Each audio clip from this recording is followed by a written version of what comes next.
Overcome sadness and loneliness. Hi everybody, in this video I will be talking about how you can overcome sadness and loneliness. Let's face it, these things are part of life. All of us have been at some point in our life, we felt sad, we felt lonely, and you cannot really avoid it, right? Because this is bound to happen. So why not learn or come up with steps on how we can deal with it, right? Because we are rarely taught about these things, but these are very important skills, right? I call them skills because once you realize the pattern, then you understand that yeah, these things can be overcome, right? Because guess what? In life, in order to do the most productive work, you need to be motivated. You need to be in a very calm and peaceful state of mind. But these situations, sadness and loneliness, they might just slap you and put you in a very uneasy situation, very uncomfortable position, right? And then your motivation goes down, right? And I don't have a cookie cutter solution. I'm sorry, I don't, unfortunately, because everyone might be in a different situation. I don't have a cookie cutter solution to cure your sadness or loneliness,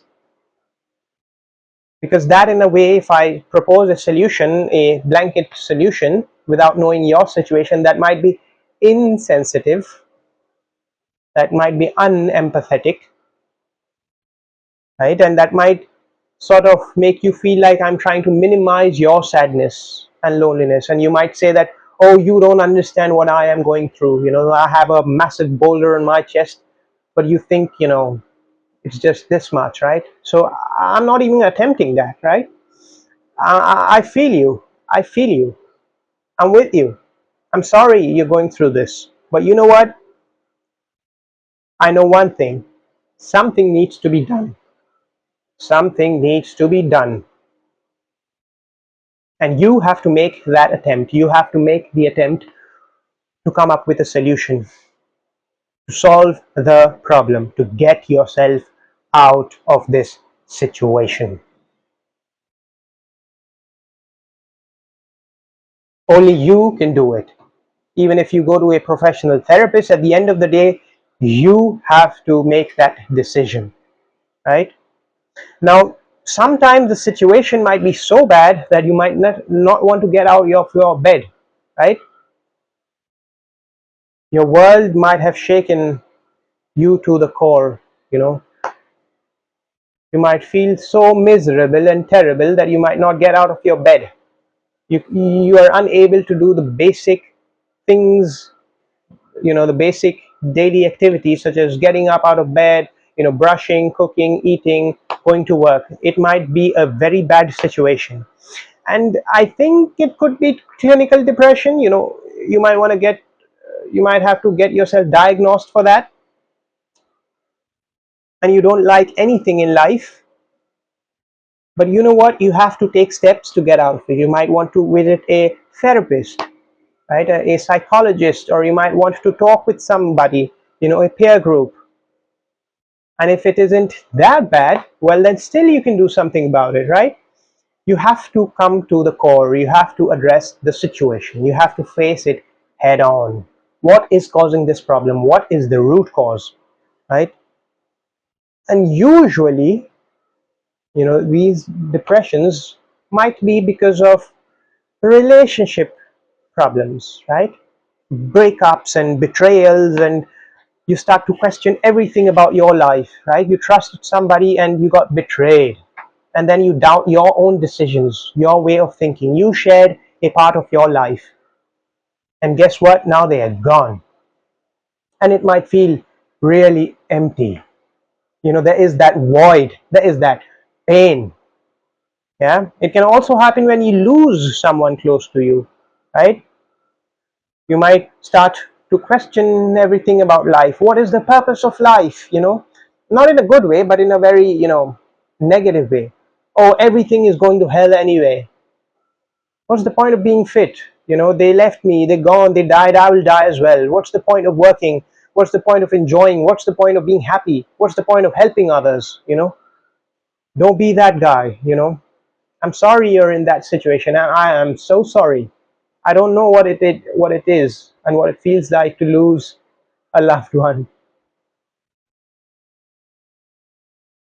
But you have to cure yourself, right?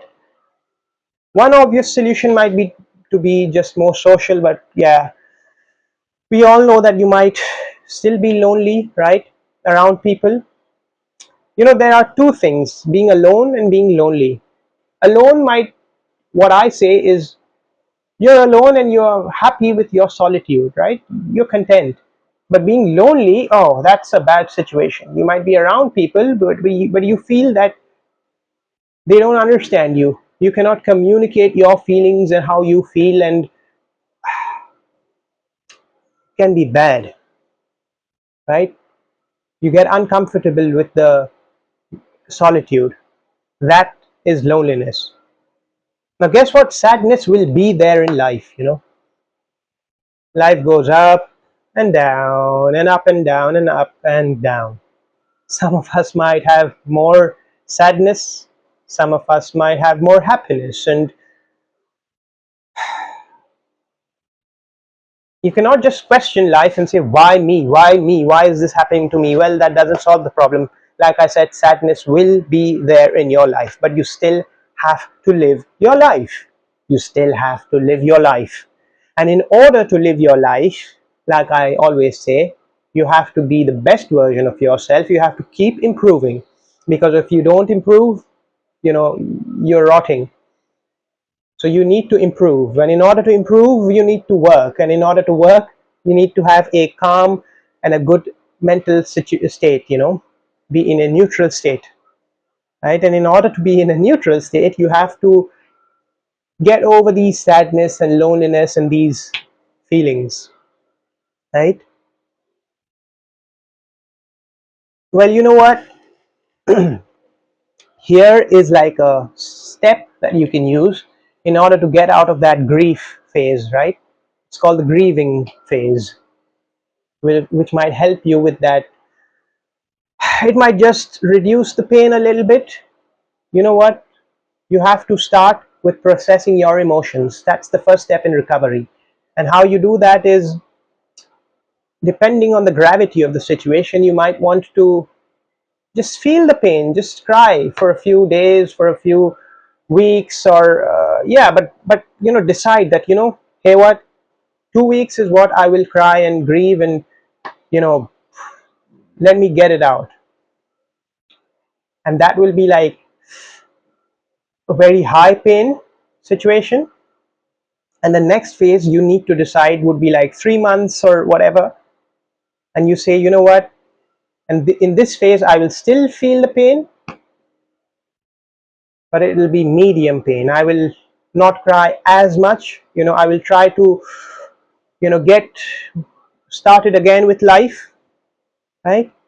And then after 3 months you decide that you have to make a decision that, you know what, beyond this point, hey, what, I'm not going to think about it.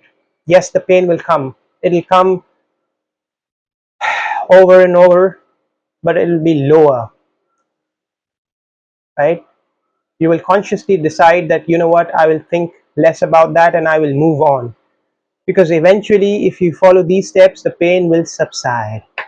Every pain subsides, right? We human beings are so tolerant and resilient, we get over everything, right? So 3 weeks of intense pain, 3 months of medium pain, and then after 3 months, low pain. And then that is how you live your life. In the long run, that will just be one dot in your book, in your story of your life. Because guess what, some scars, right, some scars on our body, just like that, some scars stay with us for the rest of our lives. But scars are harmless, they are painless. It'll just be a scar, a mark, and I fell sometime. But don't scratch that scar all the time, because then it'll irritate you, right? I hope that helps you a little bit in your, sad times, in your bad times. I don't have any solution for you, like I said, but just get through it. Just make a decision to live your life, make that decision to be happy. Thank you so much for your time, and I hope whatever you're going through, you get over it soon and you have a lot of happiness in your life. Have a very nice day, and bye bye.